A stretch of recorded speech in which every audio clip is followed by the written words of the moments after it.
We're live, Intro, mate. We are outro. live. Hello, everybody. Live. Hello, Facebook. Hello, Facebook. If Facebook was a person. If Facebook was a person. 100 Not Out is live now. That's a nice thing, isn't it? There we go. I'll turn that down. There we go. All right. Oh, we've got the logo up the top today, Damo. Yeah, well, the other day when we had Isabel I like on, yeah. something happened and I lost the logo. And so then I had to bring the new logo on, and I didn't feel like I had the right logo. So I thought, well, I'll just pop it up the top and see how we go. Wow. That's what I did. Summer Daily, straight on. Good on you, Summer. Straight on. Go, Summer. Thank you, Summer. Like, it's a great name in autumn, Summer, because it just warms us up when it's a little bit cold. That's dad joke unrecorded. That won't be on the episode. Don't worry. We won't get that anywhere. Look at you. That's dad joke to the top. All right. I'm going to hit record or do what I can to hit record. Yeah, great. I can't hit record. My Skype call recorder's gone mental. Oh. Check for updates. Oh, there is an update. Oh, it'll have to start Skype again, all the rest of it. No, we'll just get it off here. That's fine. All right. I'll just go for it then. Yeah, good. For some reason. You okay there? Yeah. Well, I'm just not. My phone's not doing what it's supposed to do. Like, I'm having an iFail with my Facebook. So anyway, it doesn't matter. That's just what it is. I can't do anything about it. So that is what it is. Are you sure? We can just wait a little moment if you need a little moment before we go for it. I don't know what's going on. That's all right. That's okay. I can see everything on that side. I just won't be able to like stuff on this one. It is what it is. No. I'll have a go at liking things for you if you like. Wow. That's good. It's good that you can try and do that. Mm-hmm. It's live now. Epically. I've got it now. Here we go. Okay. Got it. There we go. Good. I heard him. Here we go. Heard you. All right. Shall we dance? Yep. Let's do it. Oh, here we go. I'll make up the episode number. 424, 425. What was Isabel's? Isabel. I reckon she was 424. Yeah, she was 424. All right. Great. So 425. Here we go. Great. In 3, 2, and 1. Welcome to 100 Not Out, a weekly show dedicated to helping you master the art of aging well. Marcus Pearce coming to you for episode 425. Of course, with my brother from another mother, we are shooting down to Melbourne, where he is ready to rock and roll for another episode. Great man, Damien Christoph. How are you, legend? Pearsy, I am so good. I got off the golf course only about an hour or so ago, and it was a beautiful day here in Melbourne. You know, August is beautiful. It's a great reminder of the beautiful things in life when autumn is beautiful. Anyway, love it. How are you, great man? Everything good for you? Very well. I'm all abuzz after our recent episode of our Mother's Day commemorative episode with your grandmother, Isabel Wallace. That was just a wonderful episode. Got a nice chunk of buzz from people last week's episode 424. I'd have to say that the feedback that we've got from that episode is up there with some of the greatest feedback we've had about any episode. It has had a lot of buzz. A lot of people that I didn't know listened to the podcast, listened to that particular podcast and said, "Oh my gosh, how cute is Isabel? How beautiful is she?" And I was like, yeah, she is a champion. So then obviously, Mother's Day was on the weekend just gone. And I know I'm just date stamped this one, but that's okay. And we're all chatting about it. And she's like, "Oh, I think I stuffed it." She said, "I think I stuffed it." And I said, "No, you didn't stuff it." And she said, "Oh, but what about fancy me saying I called someone a dickhead?" And I said, "Oh, that's fantastic, Isabel." How real was she? She was just so great. So great. Mm. Anyway. Hey, I've got a curly one for you. Yeah. Because Isabel raised a couple of things which really do turn in my mind a lot more than I don't want to say they should. Someone said, a good friend, Linda Gripperick, who is the wife of Guy Lawrence, who's been on 100 now a couple of times. She said, anyway, I've got two conversations in my mind happening at once. I'm going to put that to one side, and I'm going to come back to you and ask you this curly question that Isabel raised last week, and I've just been triggered by it again today.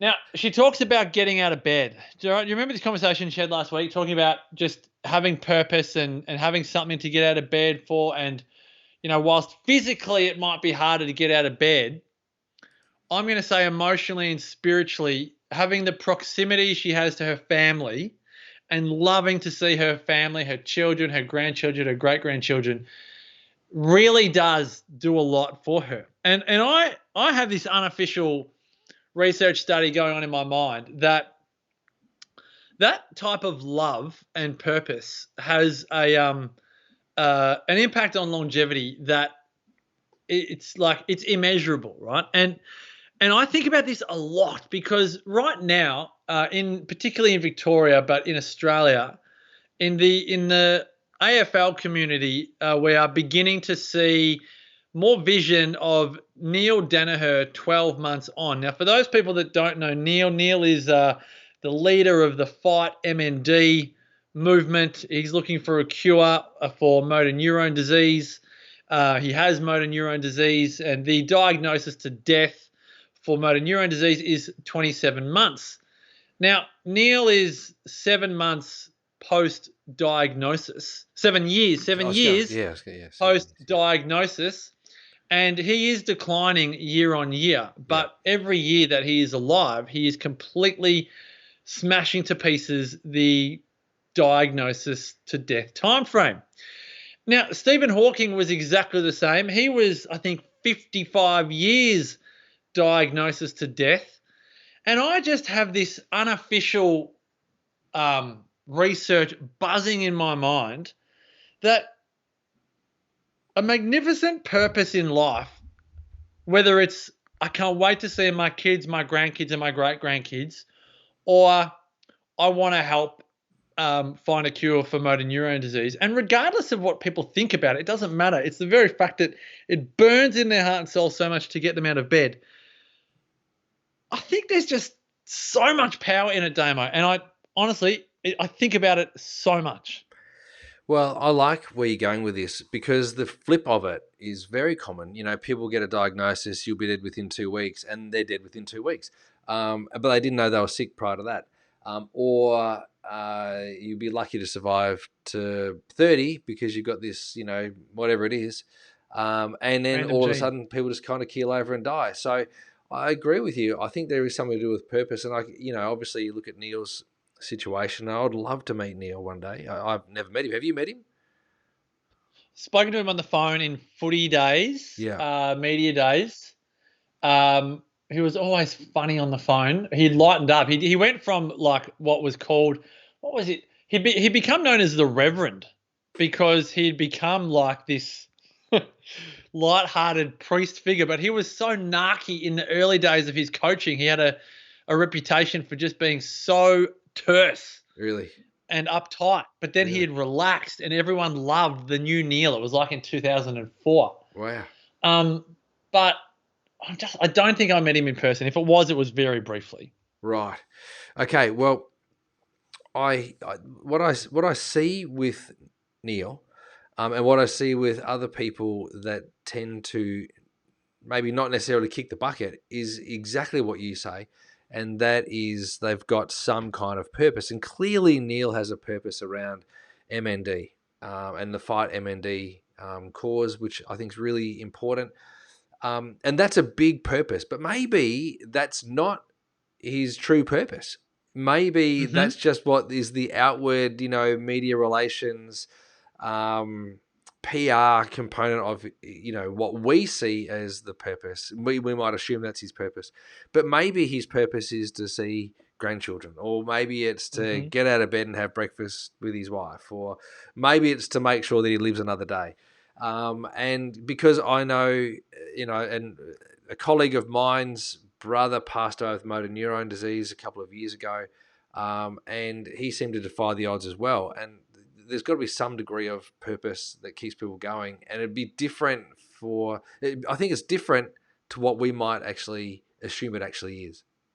That's a great point. No, totally. We can't tell anyone else what their purpose is. No, we can assume I it. think what We you're can saying is assume it. the very fact that they have one Yeah. is life extending. That's Yeah. the point, isn't it? Yeah. 100%. And so for me, I always relate anything that is a very novel, unique experience back to the common man and woman to go, well, you don't have to have MND to realize that, purpose is life extending. So I think the big kind of the gnarly question in the back of my mind, and ideally I'd say for our listeners and our viewers, is like, what is your, if you think as we do that having a purpose in life, like Isabel's is seeing her kids, her grandkids, her great grandkids, and Neil Danaher's might be the same. It might be, it doesn't matter. But if you agree as we do that having a purpose, a reason for getting out of bed, knowing what it is so that it pulls you forward, it energizes you, it propels you into the next day, week, and month, and so on. And the common thing is, Damo, is that it's not you. It's actually it's outside of you. So, Isabel, let's use our guest from last week. It's her children, grandchildren, great grandchildren. It's actually not her. It's almost like being there for others. My question is, what is my purpose for getting out of bed each day? What is my life dedicated to for the next 6 months or 6 years or beyond? But if people don't know it, I just think if they don't ask themselves the question, I think it's really easy to just ignore it and never give it the attention it deserves. Yes. I would agree. I would again agree with the idea that unless you voice it and you bring it to the surface and you have a conversation around it, it's not going to get the attention that it deserves. But some people, I think, would potentially keep it to themselves anyway. Maybe. Yeah. Yes. But they know it themselves. Yeah. Isn't it funny because we both think, because of our learnings over the last 8 and a bit years, that purpose, engagement, and movement are the three things for longevity. We could assume that. I wonder, who was the grumpy bloke? Who was the grumpy old bloke who wanted to die? And he couldn't die. Like, he just wished he'd die, and he was 100 and something years old. Was he on our podcast? Remember was he a guest, was it? He was. I don't know whether he wasn't a guest on our show. Maybe he was a guest on our show many years ago, but he was on maybe it was You Can't Ask That. It was the docuseries. Oh, yeah, I think it was. Yeah. I remember you telling me. Yeah. And he's just like, I just want to die. Yeah. I just want to die. Because, his purpose was to die. He just wanted to die. But so he must have done something really wrong because he just got kept on the planet. So, But isn't that because they feel like their purpose is done? Like, my work here is done. Take me. Yeah. Maybe. Well, Pete Lennon reckons his purpose in life is to obtain his copy of Exceptional Life, which it's fair enough, Pete. I've got this copy here, Pete. Look at it. It's like all of the pages. Unedited, I am reliably unabridged. informed. Unedited, unabridged. But what can I just say to appease Pete's concerns and also Summer's concerns? I received an email today from Marcus Pearce, from the great Marcus Pearce, saying I could now buy a PDF version or a Kindle version on Amazon for $4.99. Like, seriously, like that's the cheapest price I could ever imagine. $4.99. It's almost unfair. I want to buy like 50 copies at $4.99 because that's not right. $4.99. I feel very uncomfortable. $4.99. That's the wisdom. In fairness, it's the wisdom of the good people at Dean Publishing and the exclusive Domo. It feels a bit hollow saying this. The book has hit number 1 on Amazon. Really? In a category called elder care. I don't know how this works. Don't ask me how this works. But in all fairness, because I do feel like it's a hollow victory, it's number one in elder care and in another category called family activities. So all the marketers out there now, I'm learning the hard way about publishing. Well, now I can put an Amazon bestseller on the cover of the book because it hit number one in a couple of random categories. Have you done screenshots? Hopefully you've done screenshots. Yeah. I'll put Marcus a post on Pearce, a number one Instagram bestseller. tonight. Number one But bestseller.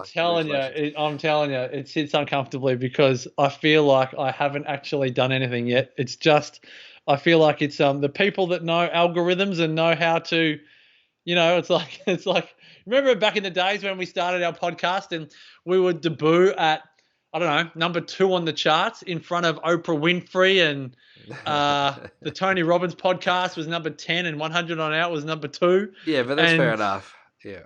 It's a pretty good podcast. It's kind of like a bit of a, I don't know, I call it a hollow victory, but for all the marketers listening, we'll be like, no, Marcus, this is marketing, mate. This is how it works. We just get that stamp on there and away we go.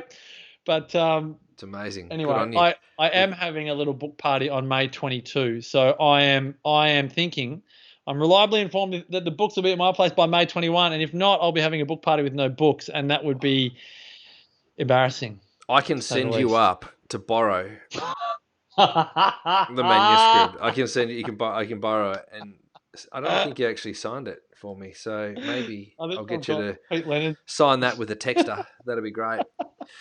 At what point? At some point, Piercy, though, let's talk about purpose. At some point, you've got 4 children, beautiful children, gorgeous wife Sarah. At some point, the book took over your purpose. And I wonder whether or not you ever got fatigued because of your purpose. Like, does your purpose give you energy, or can your purpose make you fatigued? So, you were very dead set that in your 40th year of life you would get this book out, and you did. Congratulations. Thank you. And to some extent, you could say that your purpose is the thing that you spend the most amount of time on because it's something to do with values, right? So, this is so awkward, but you're so correct, just so spot on. And there would have been a period of time with your CPC over at the footbridge, having a little large soy mochaccino latte thing that you have, and just sitting there tip-tapping away writing your book. You would have thought at some point, gosh, this book, my purpose in life right now, in my 40th year, is really distracting me from where I'd rather be. Maybe you thought that. Or maybe you thought, thank God I've got a different purpose to looking after 4 children right now. Do you find that purpose could actually take your energy away, or does it give you energy? Oh. Well, I almost want to ask you, I want to answer your question with a question. Because, like, this is so awkward. And society is having trouble with these society's having trouble with this question, because I don't go to bed at night wondering about what's Darby having in his lunchbox tomorrow. Is Tommy going to be okay at preschool? How's May going on the violin? I probably do think, how's Sebe going? Is she okay?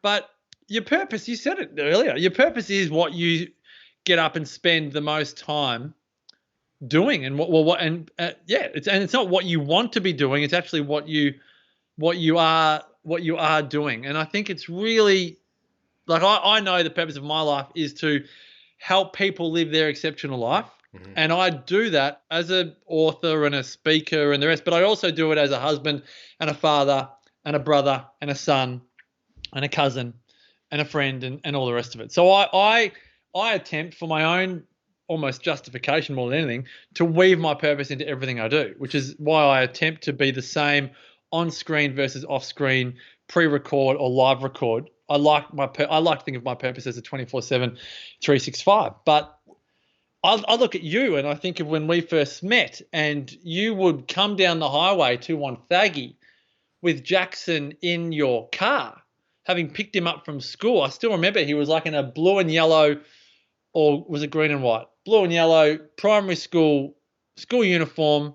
You'd come and do a power of food. He'd be in the car. Its I had the purpose is windows too down hard a to little bit. separate. Yeah. Purpose is too hard to separate. Like, Well, particularly when you've got kids, I think so it's do you think that purpose is just cause? That's a question. So, it's just and then is cause. purpose your vision or mission? Because there's a lot of words that are kind of, and phrases that are, thrown around. Yeah, And thrown around totally. thrown around. So is just cause, purpose, vision, mission, highest value, is that all the same? Or is the, because what you just said just then would make it all the same. Because I would think that your personal mission statement is that you want people to live an exceptional life. But I don't know if that's your purpose. I would contend that your purpose to get out of bed would be to, like we could just umbrella it and say family and friends or family.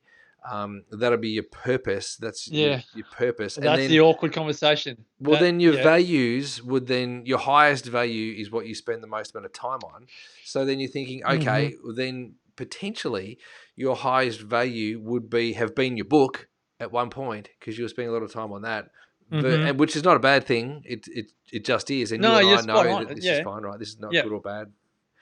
It just is, and this is maybe where society has a challenge with this because they think that if you've got a family, that should be your highest value. But at the end of the day, if you've got a man or a woman working in a family or in a household, and one person staying at home and the other person's working 80 hours a week, their highest value is to earn an income, and the other person's highest value is to look after the family or the household.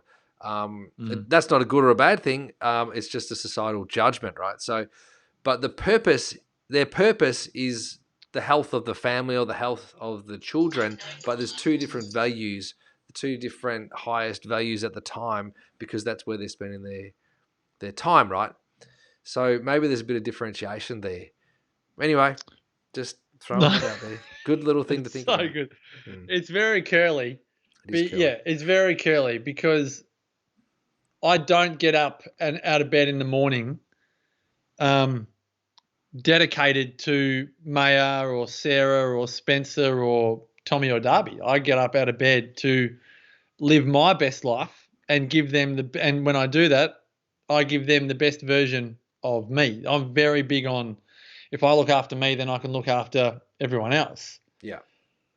But it is but it doesn't make it that simple either. I still think that's a complicated, and it's complicated for all of us, because I know, like what you just said about, is that real? Can purpose be something that's automated? Surely, is that a bot or is that? No, this person's watching. So Pratesh is watching. So, but Pete wants to know what sort of people go to a book party. We'll leave that question to the end because I would like to know what sort of people go to a book party as well, Pete. Maybe librarians. You're both on the list. Pete? I just have very low expectations. Maybe librarians, but Pratesh, can purpose be something that's automated? No.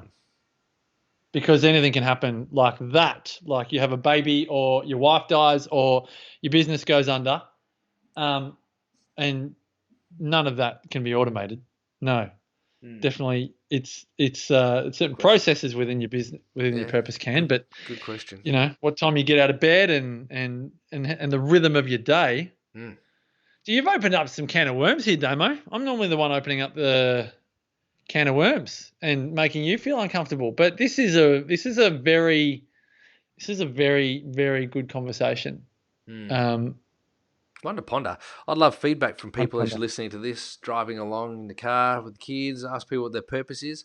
Have a conversation about it. What do you think my favorite thing is to do every day, and see what your kids say. It might give you some feedback about where you channel your thoughts, where you're channeling your energy, where you're channeling your time. And if you want to change it, then spend more time doing the things that you really should be or wanting to do. That could be interesting for you. Good little exercise for everybody. It might actually give you energy to find out where you're actually spending your energy. It could be interesting. My kids would say, go to work, eat chocolate, and talk about football. That sounds pretty good to me. If you ask my kids. Yeah, well, but I can see Pete saying, don't tell any people my purpose is around my family. Yeah, so I think that's great. I think the whole thing is knowing, and we do need to wrap this up, but I think we can continue this conversation on the next episode. You said something earlier about the people that we've interviewed on this podcast, and I think I said they know their purpose. I don't necessarily think people do consciously know their purpose, but they innately know their purpose. Like I think of like Yanni and Joanna and Ikaria. I think of Isabel. I think of Thelma Zimmerman. You might say to them, "What is your purpose in life?" And they might say, "Oh, I've never thought of that before in that way, but my purpose is definitely my kids, my grandkids, my great-grandkids." So it might not be, they're not going to bed at night writing in a journal going, "This is the purpose of my life." But they live their purpose almost naturally without having to work through it, I suppose. The other day, either you or I asked Isabel what gets her out of bed, and she said breakfast. That's right. Right. I completely misquoted her because I actually said her kids and her grandkids get her out of bed. She said so breakfast. good.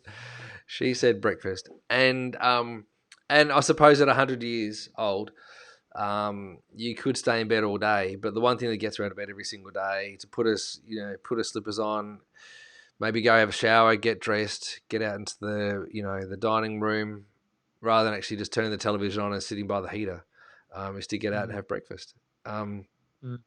That's interesting. Yep. That gets her out of bed, but maybe that's not her purpose. I don't know whether or not we actually It asked her doesn't what keep her her out of bed. Yeah. What's the purpose for living? I don't know. We should have asked her that. All right, I'm going to wrap this up, Damo, and we can resume this chat. I've got a couple of curly ones for you as well. That came up today. No, you'll like it. You'll really like it.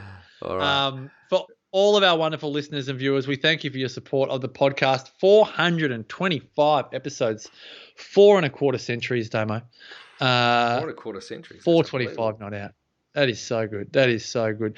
To find out more about the great man, Damien Christoph, head on over to DamienChristoph.com, myself, MarcusPearce.com.au. And until next week, as always, continue to make the rest of your life the best of your life. Bye for now. Now, don't go anywhere. Facebook, we're going to record another one, just so you know. We're going to do another one because PC's got to be away next week. So there'll be no live version of the podcast next week. We used to do this all the time. Yeah. Double up, double dip. All right, we're recording. Here we go. In 3, 2, and 1.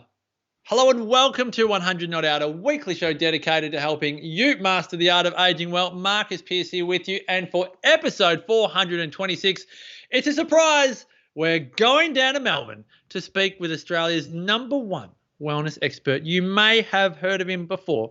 Dr. Damien Christoph. Hello, legend. Hello, legend.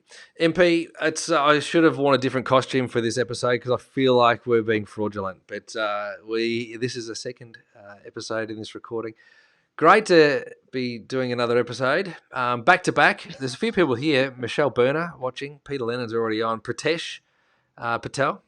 Great to have you still there, Pritesh. Hopefully you've hung around to find out the answer to your question. Summer Daly, not too sure if she's still there, but I suspect we'll get a few more people watching. That's my feeling. Pete's wondering why you're going to be away next week. He's asking, are you going to be at a book party next week? That's May 22. If you had been listening, Pete, you'll find out that it was actually May 22 that's going to be happening. That's also the date of the Dutton Green Golf Championship that I'll be playing at Kingston Heath that day. So I won't be at the book party. I can tell you that, Pete. So I'm not the sort of person that will go to a book party. But Piercy, we had some good chats before, and I'm interested to see which rabbit hole you're going to take us down with this episode. I've got a rabbit hole for you, and it may not last the whole duration, but it may, because I had a dear friend, Linda Gripperick, say to me this morning. Now, Linda, she has her own great podcast, and so does her husband, Guy Lawrence. And we both bump into each other at about 7 o'clock most days if I'm down at the Footbridge Cafe in Brunswick Heads. And we both like the same coffee. and we chat. And this morning, Linda said, what did I say? She said you should go and do X. And I said, oh my gosh, you just should it on me. And she's like, oh my gosh, I just should it on you. And in the same conversation,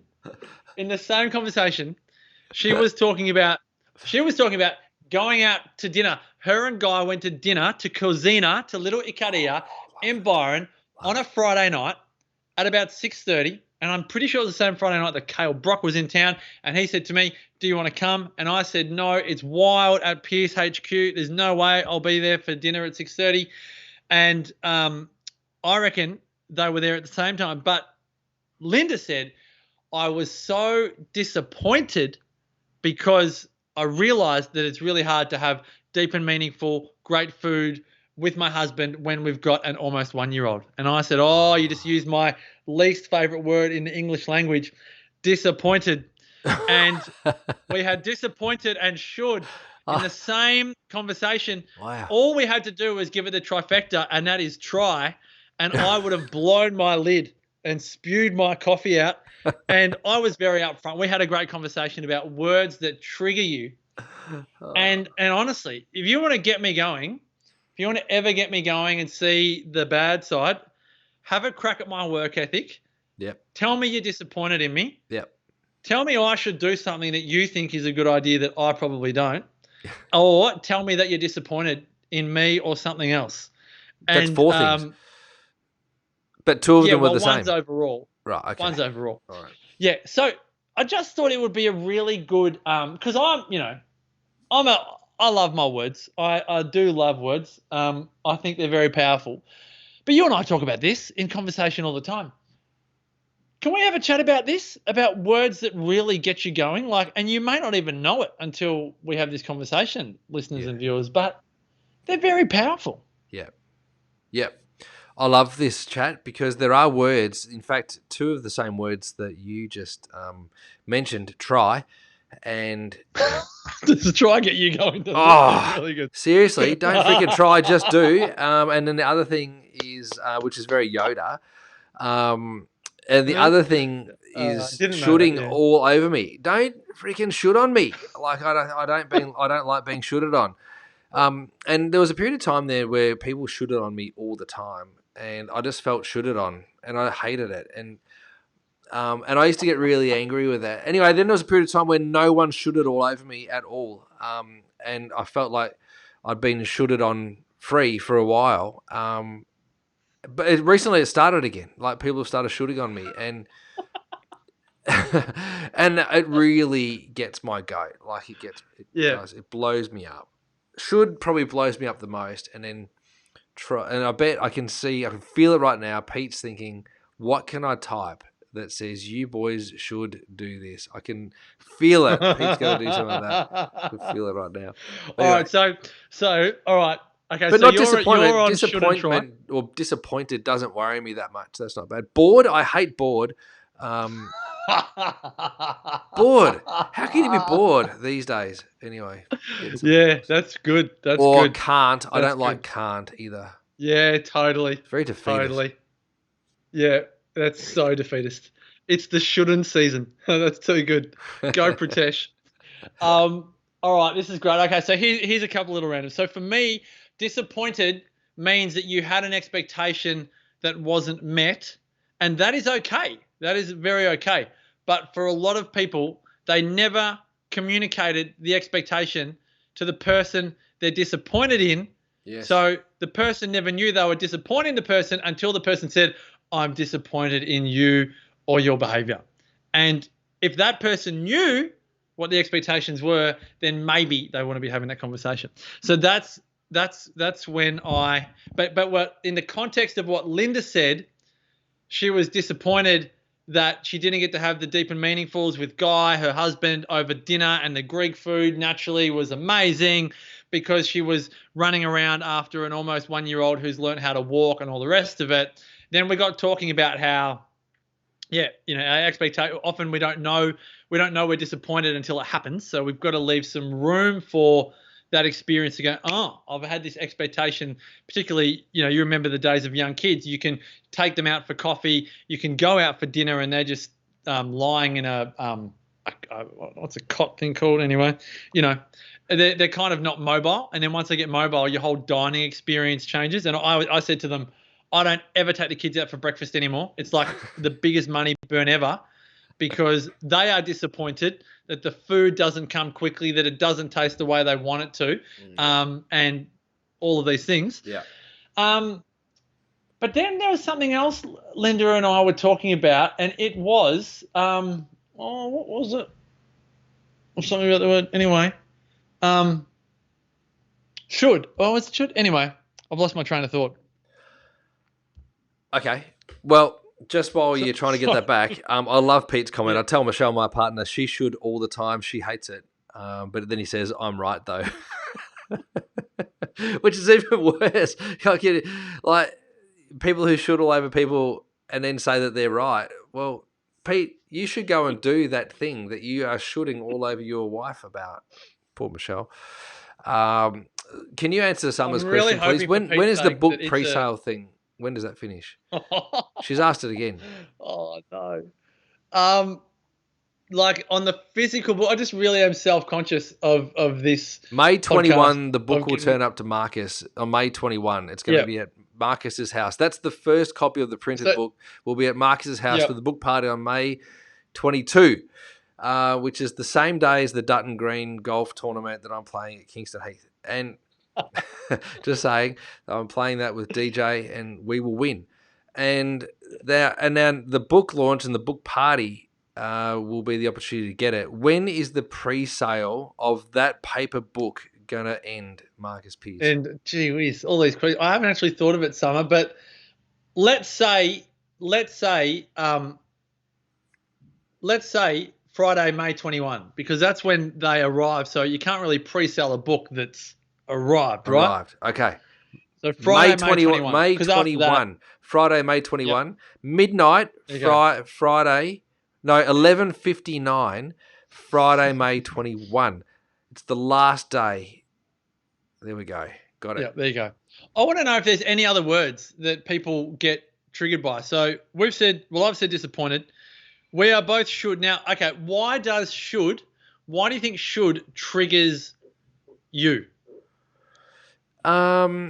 Because I think when you're working really hard on something and you're moving in a particular direction, sometimes people should on you because they think it's a good idea, but without any context of the things that you're already working on or doing, or the struggles you've got, or the limitation to resource that you might have, or that maybe you've already considered what that,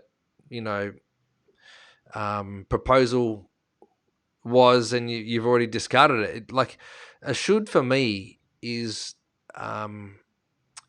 it's kind of like an anchor. It's a handbrake. It's somebody yelling at you because you're moving in a particular direction. Somebody's yelling at you saying, wait, you should do this. And it's a bit inconsiderate, I think, is what it is. Mm-hmm. Okay. That's what I think. So in the context of your saying it, it's like when you're going in this direction at this speed, people are shooting on you to try and pull you back, to almost slow down your momentum. Or send you in a different direction. Yes. Okay. Yeah, I'll send you in a different direction. Great call. So when someone says to you, Damo, you should do F45, or you should read this book, or you should watch this movie, you'd love it, or you should go to this town for a weekender, it's the best. What about the recommendations of should? What about that? I think that's different.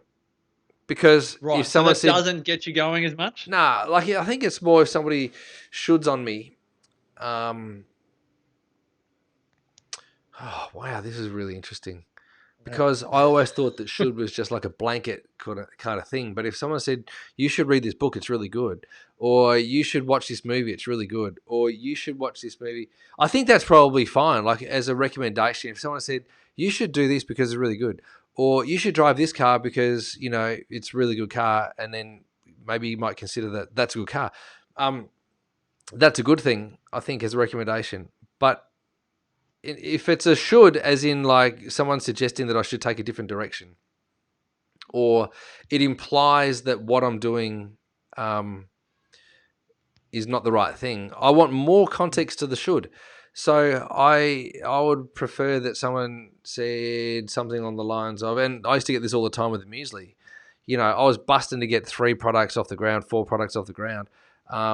And then I'd get a should. You should make a kids one, or you should. And I'll be like, "Are you serious? Like, of course I'm going to make a kids one.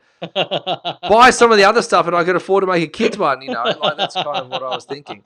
I think maybe it's just not. Maybe it's not a blanket thing, but that does actually push my buttons. Yeah. Yeah. So for me, when people tell me I should listen to this podcast, I should go here, go there, I'm like, I understand, but we are 2 different people. But I know the intentions are nice because they think that you're like them, or vice versa, and the rest. So I now remember, and there's a couple of good words here which we have to address before we finish up. I now remember what Linda and Guy and I were saying about this should, as what I now tell myself if I should on myself. Mm-hmm. Yeah. My little reframe is wisdom suggests this is a good idea. So if I go, I should go for a run, but I'm not going for a run. But I know I should go for a run because, you know, I'm deconditioned. I haven't been running for ages, and I should run. I go, well, hold on a minute. Like, what are you shooting on yourself for? What am I shooting myself?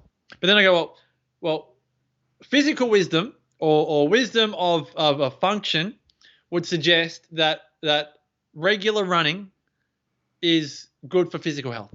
Yes. And then it takes a level, for me anyway, it takes a level of pressure of I'm so in it and I should do this and all the rest of it. I go, hold on, okay, well, I've got a choice here.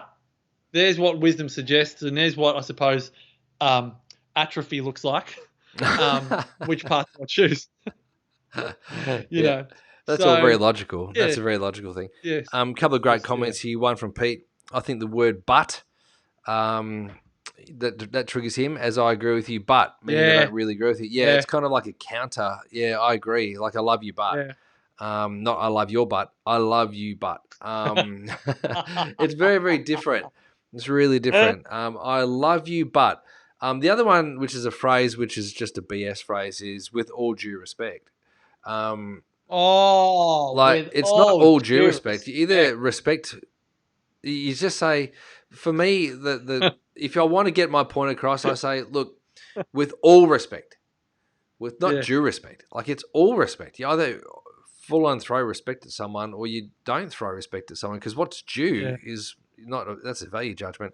Pritesh is great. What if a should or a command or recommendation comes with their reasoning? And that's what I was saying before. Like, I think that extra further qualification, Pritesh, is probably spot on. Like, if someone shoulds on me, you know, a bit of pre-framing or qualification of that would be handy, and I'd probably digest it a bit better. I think that would help me out a bit. Yeah. What's the? Can I have an example? I'm attempting to digest what Pritesh is saying. Okay, so in other words, you should make a kids version of the muesli because I've got a heap of friends that would love it. That might help. I probably wouldn't have at the time because I was so charged because I wasn't selling enough freaking muesli.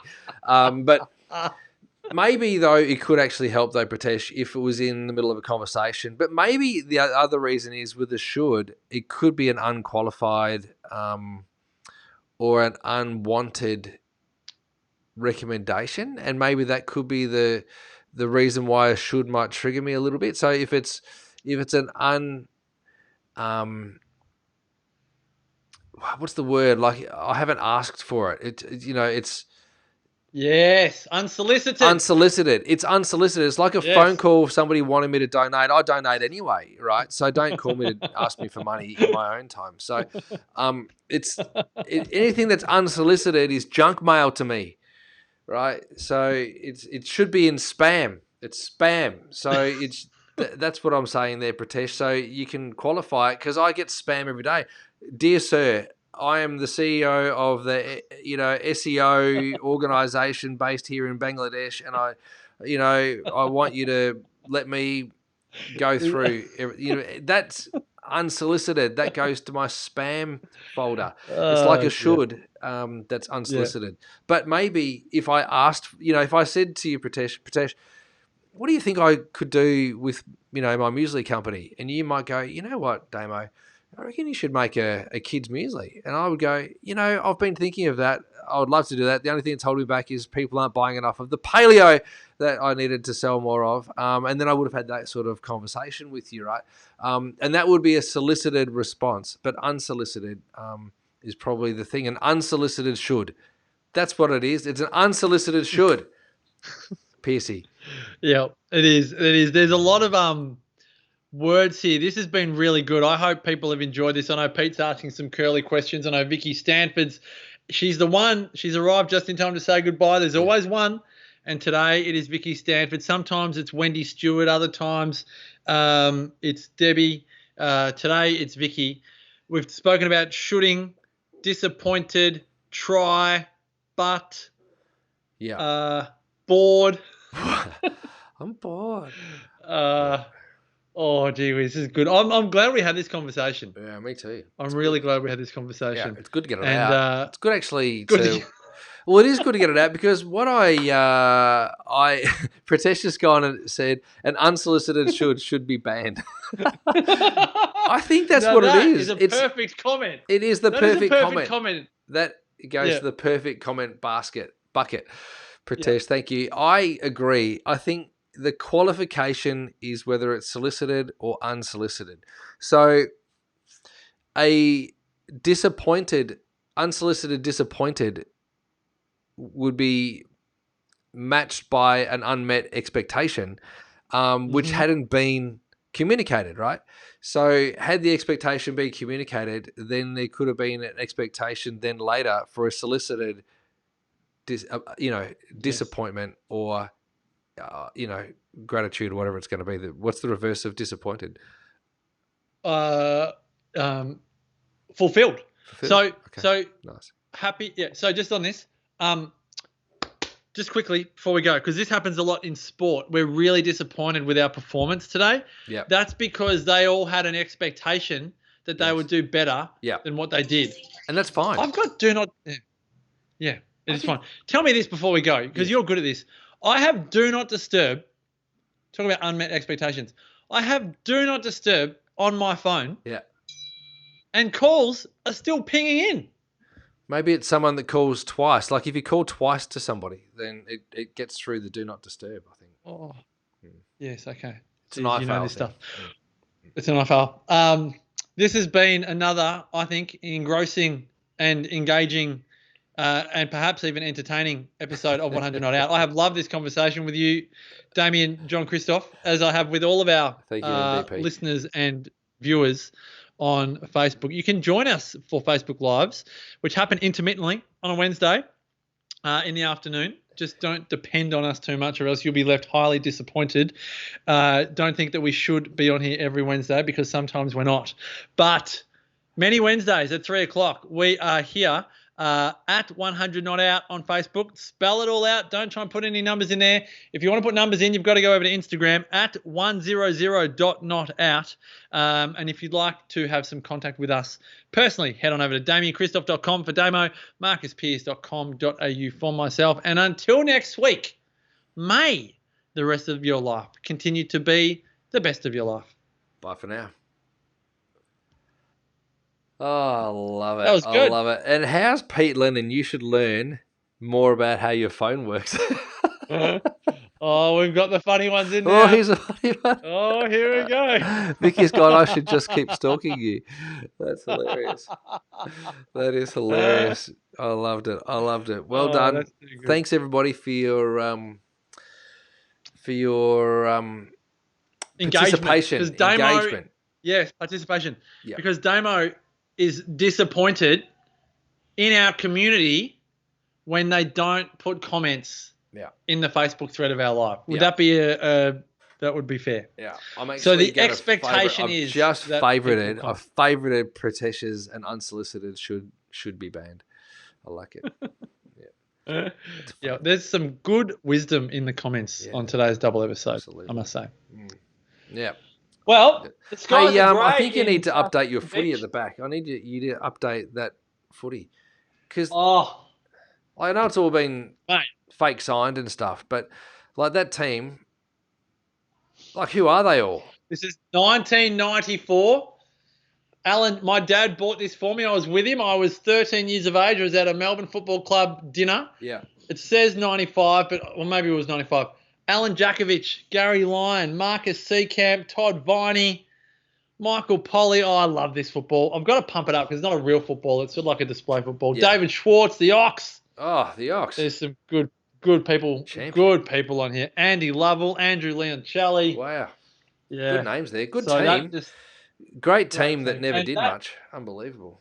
I don't know. They were one of the best things ever. And that football, I kicked that football with my dad in the street every day for weeks, months, and years. Yeah. And he kept it.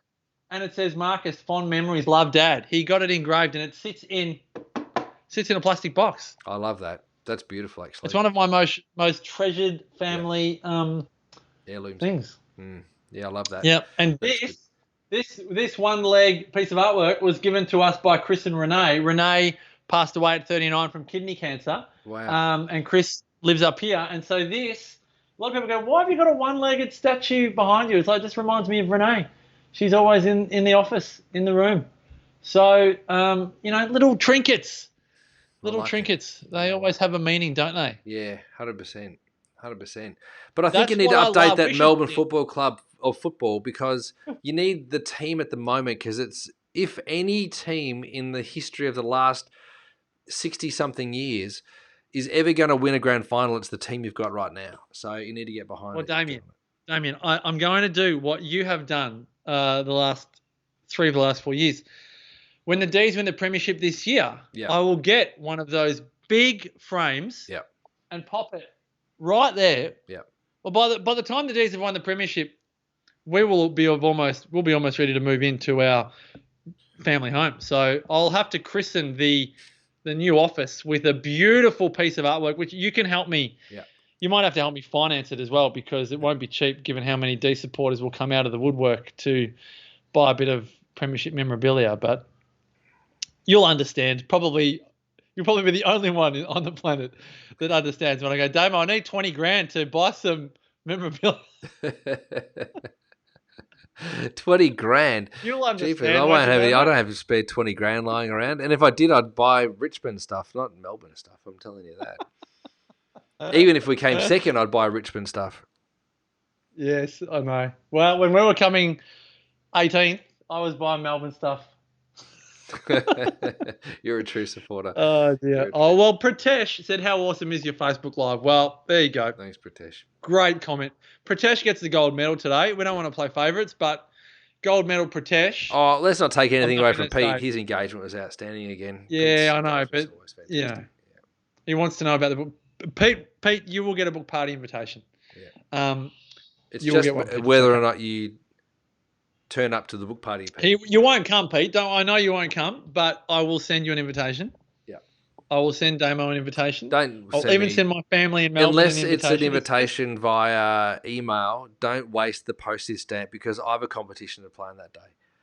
So No, there's no postage. Don't worry. And for anyone that's listening, you won't come. I know because you're nowhere near here. It's just at the cafe I go to in Brunswick Heads, Saturday, May 22, probably about 4 o'clock once it's closed.